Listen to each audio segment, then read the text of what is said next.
welcome to the insides of a 4032. What we're looking at is the cassette port, and at this moment it and the other ports are looking pretty shiny because I took a pencil eraser to them because they were looking pretty dirty. Well, not dirty, dusty. And you can tell,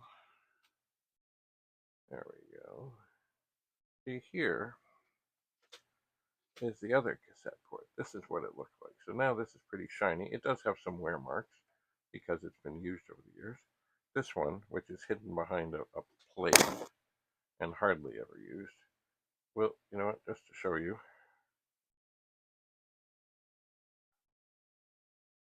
I've gone into low power mode. Why is, okay, hang on. To show you what's what, I'll take this pencil eraser, and you can see how dusty it is, and I'll just run this along,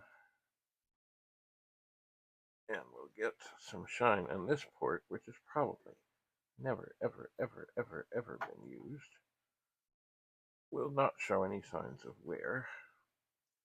This is a critical thing when you're doing anything on any old machine. Clean the ports. Remember, we're not dealing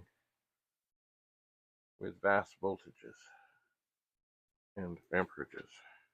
And there, that's what happened to the pencil. It gets worn, but we're not here to save pencils. But we got the dirt off. So it's not a bad thing even to, with great care and compassion and gentleness, to do the same thing to the legs of chips that you take out.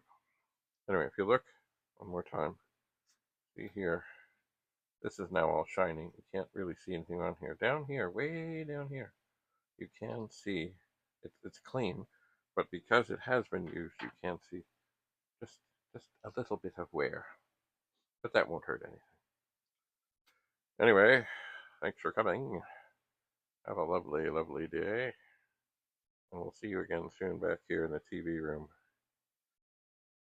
Bye for now.